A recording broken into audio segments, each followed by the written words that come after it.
कानपुर में 6 मंजिला इमारत में लगी आग। जूता कारोबारी पत्नी और 3 बेटियां समेत 6 की जलने से मौत। सीएम योगी ने जताई संवेदना। एटा के मोहल्ला हथौड़ा में जीएसटी टीम का छापा। कार्रवाई में 20 लाख रुपए का माल जब्त। घर गोदाम के गेट तोड़कर जांच करने से भड़के व्यापारी। गाजीपुर में तेज आंधी से गिरी कच्ची दीवार। मलबे में दबकर पति पत्नी की मौत। रात में सोते समय गई दोनों की जान। गाजीपुर पुलिस ने लापता 6 बच्चों को किया बरामद। ईंट भट्टे से 25 अप्रैल को हुए थे गुम। 7 दिन तक खोजती रही पुलिस की 4 टीमें। मुजफ्फरनगर में पुलिस की कारगुजारी आई सामने। शिव मंदिर के चौकी इंचार्ज और 2 सिपाहियों पर लगाए पैसे लेनदेन के आरोप। सौंदर्यीकरण के नाम पर शराब में खर्च की रकम।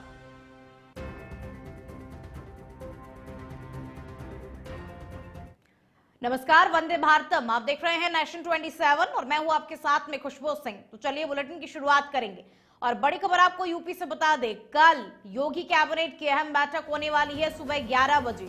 लोक भवन में योगी कैबिनेट की अहम बैठक होगी। मुख्यमंत्री योगी आदित्यनाथ की मौजूदगी में चर्चा होगी। अधिकारियों के साथ में यूपी के विकास योजनाओं पर चर्चा संभव है। कैबिनेट की बैठक में योगी सरकार बड़े फैसले ले सकती है। तो देखिए, कल कैबिनेट की अहम बैठक होने वाली है और कल की अहम बैठक में योगी आदित्यनाथ जो है वो बड़े फैसले भी ले सकते हैं उत्तर प्रदेश की जनता के लिए कि किस तरीके से उत्तर प्रदेश को और ज्यादा विकास की ओर अग्रसर किया जाए। तो देखिए, कल कैबिनेट की अहम ये बैठक है। अधिकारियों के साथ में यूपी के विकास योजनाओं पर भी चर्चा होगी इस कैबिनेट की अहम बैठक में और मुख्यमंत्री योगी आदित्यनाथ जो है वो बड़े फैसले भी ले सकते हैं। तो कल ये अहम बैठक होने वाली है सुबह 11 बजे। लोक भवन में कैबिनेट की अहम बैठक होगी।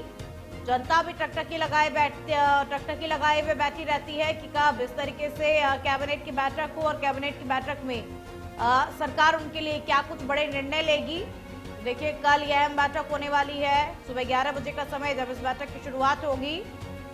योगी कैबिनेट की कल यह अहम बैठक और मुख्यमंत्री योगी आदित्यनाथ जो हैं कैबिनेट की बैठक में कई बड़े फैसले भी ले सकते हैं। इसीलिए कैबिनेट की ये बैठक कई मायनों में महत्वपूर्ण मानी जा रही है।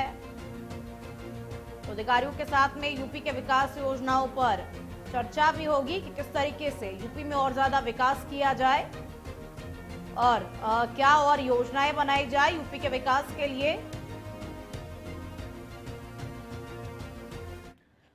सुहलदेव भारतीय समाज पार्टी मुरादाबाद के जिला अध्यक्ष रवि चौधरी ने प्रधानमंत्री नरेंद्र मोदी को जातिगत जनगणना लागू करने के ऐतिहासिक निर्णय पर एक औपचारिक धन्यवाद पत्र सौंपा। ये पत्र जिला अधिकारी मुरादाबाद के माध्यम से प्रधानमंत्री कार्यालय को भेजा गया। अपने पत्र में रवि चौधरी ने भारत सरकार के साहसिक और दूरदर्शी निर्णय के लिए प्रधानमंत्री मोदी का धन्यवाद और आभार व्यक्त किया।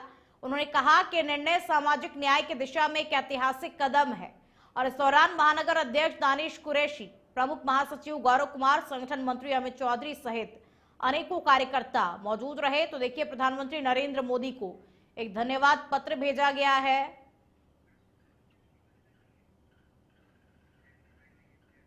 जातिगत जनगणना लागू करने के लिए केंद्र सरकार का ये निर्णय जो है उसका सुहेलदेव भारतीय समाज पार्टी दिल से धन्यवाद देती है और ये हमारे सुहेलदेव भारतीय समाज पार्टी की मांग बहुत पुरानी है। हमारी मांग पूरी हुई है। इसी के लिए हम धन्यवाद पत्र डीएम साहब के माध्यम से हम प्रधानमंत्री के लिए भेज रहे हैं। लखनऊ में पीडीए पखवाड़ा एवं जनसंवाद का आयोजन।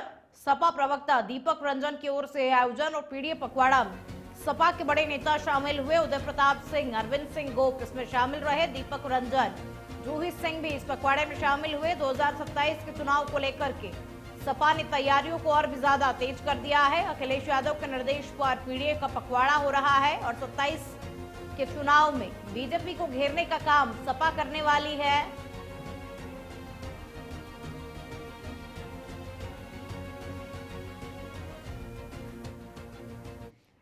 एटा से बड़ी खबर अब आपको बता दें, पूर्व विधायक रामेश्वर यादव के भाई रविंद्र का रिमांड निरस्त किया गया है। निजी बंद पत्र पर रिहा के आदेश दिए गए। 2022 के मुकदमे में वांछित चल रहे थे और कल अमृतपुर गांव से पुलिस ने गिरफ्तार किया था। कोर्ट में पेशी पर रिमांड की पुलिस ने मांग की थी और जज ने दोनों पक्षों को सुनने के बाद में रिमांड को निरस्त किया। बहस के बाद जज ने 50,000 का बंद पत्र दाखिल करवाया।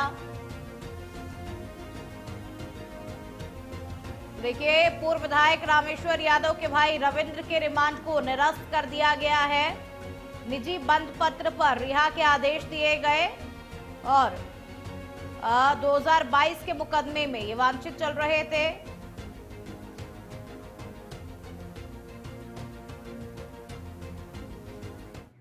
यूपी के बड़ापुर के गांव कुजैटा में बुजुर्ग दंपत्ति की आग की चपेट में आने की वजह से मौत हो गई और इस दौरान महावीर सिंह पत्नी ओमी देवी के साथ मकान की छत पर बने कमरे में थे और बुजुर्ग दंपत्ति पैरालाइसिस की बीमारी से ग्रस्त था।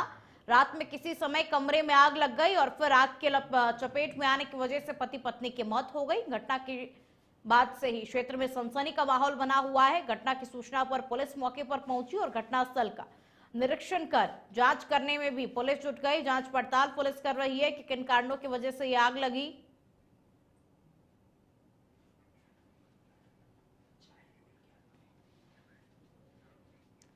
कौशाम्बी के मंजनपुर थाना क्षेत्र में ट्रांसफार्मर ब्लास्ट होने से लोगों को काफी परेशानी हो रही है और भीषण गर्मी में बिजली नहीं होने से लोगों को परेशानी उठानी पड़ रही है। तो वहीं ट्रांसफार्मर ब्लास्ट होने का वीडियो भी अब सामने आ गया है। लोगों का कहना है कि शिकायत करने के बाद भी सरकारी कर्मचारी चैन की नींद सो रहे हैं, इस ओर कोई सुध नहीं ले रहे हैं।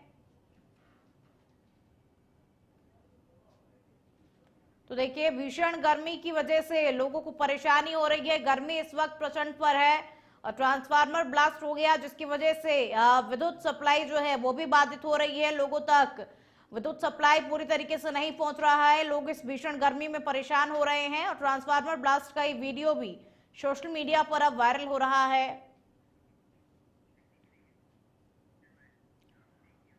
बुलंदशहर में एक जमीनी विवाद ने हिंसक रूप ले लिया और थाना औरंगाबाद क्षेत्र के मुड़ी वकपारपुर गांव में दो पक्षों के बीच में जमीन को लेकर के विवाद में जमकर के मारपीट और फायरिंग हुई है। इस घटना में 5 लोग घायल भी हो गए हैं और जिनमें से 2 को गोली लगी है। घटना की जानकारी मिलते ही स्थानीय पुलिस मौके पर पहुंची और घायलों को तत्काल जिला अस्पताल में भर्ती कराया। इस पूरे मामले को लेकर एसएसपी दिनेश कुमार सिंह खुद मौके पर पहुंचे हैं और स्थिति का जायजा लिया। उनके साथ पुलिस के आला अधिकारी भी मौजूद रहे जो घटना के हर पहलू की बारीकी से जांच कर रहे हैं और फिलहाल इलाके में तनाव की स्थिति बनी हुई है, जिसे देखते हुए पुलिस बल की तैनाती भी कर दी गई है और पुलिस ने मामला दर्ज कर लिया है। दोषियों की पहचान कर कार्रवाई की प्रक्रिया को भी शुरू कर दिया गया है। अब आज शाम को औरंगाबाद थाना क्षेत्र के मुड़ी बकापुर गांव में एक जमीन के विवाद को लेकर के वहां पे मारपीट की घटना हुई, जिसमें एक पक्ष के लोग पहले से ही सड़क पर मौजूद थे गांव के बाहर कुछ दूरी पर।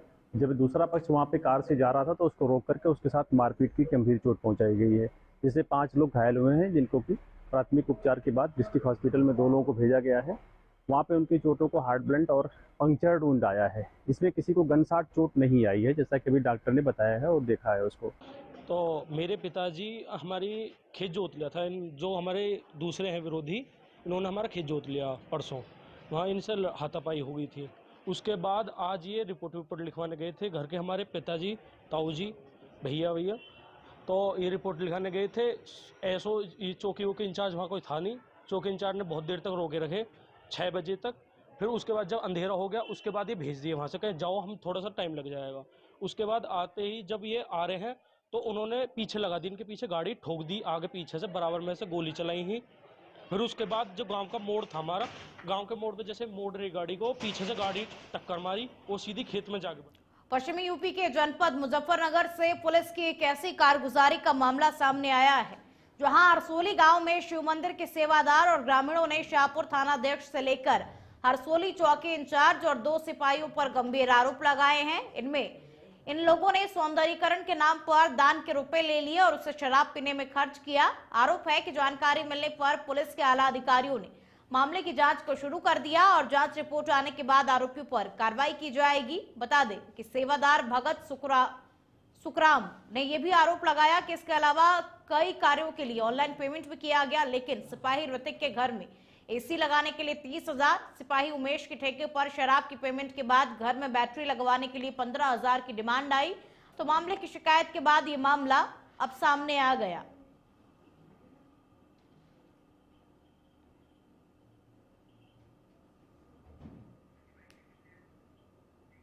ये प्रशासन परेशान कर रहा है बहुत ज्यादा करके, परेशान एसओ साहब ने मुझे बुलाया हरवीर प्रधान के द्वारा। हरवीर प्रधान ने ये सारा मामला करवाया। गांव का पूर्व प्रधान है, उसने कहा कि महंत के पास में जाकर वहाँ से पैसे की वसूली करो, वहाँ पैसा बहुत ज़्यादा आ रखा। मैं गया, जाकर एसओ साहब ने कहा कि भाई यहाँ से कुछ दान पात्र कर दान दे। मगर जी मैं तो काम चला रखा मंदिर पे काम चल रहा परमानेंट। मैं फिर भी वहाँ से 31,000 रुपये देकर एसओ साहब को हाथ जोड़ कर चलाया। मगर जी वही मेरा बजट था, मैं ये दान कर दिया। पूरा मामला ये है, ये सुखराम जी इस मंदिर के महंत है और ये जो निर्माण कार्य पूरा किया वो इन्हीं की मेहनत से हुआ। जो भी यहाँ श्रद्धालु शनिवार रविवार में आवे, जो अपनी श्रद्धा के अनुसार चढ़ावा उसी से मंदिर का निर्माण कार्य कर रहा। उसके बाद यहाँ पर थाना अध्यक्ष जो दीपक कुमार है, उसने इनको बुलाया, कहा कि 1.5 लाख रुपये आपको देने पड़ेंगे।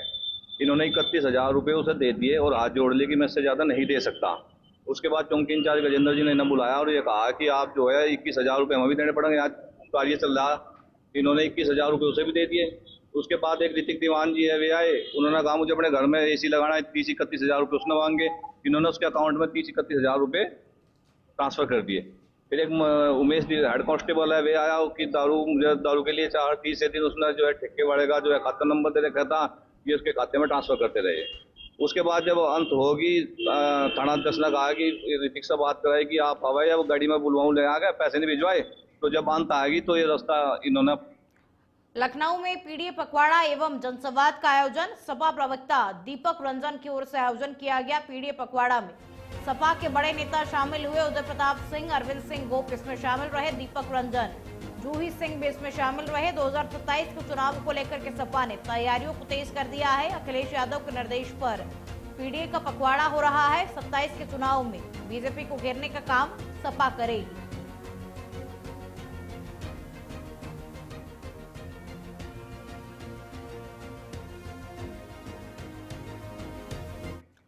और बुलेटिन के बीच में वक्त तो चला है अब एक छोटे से ब्रेक का। जल्द हाजिर होंगे, देखते रहिए नेशन 27।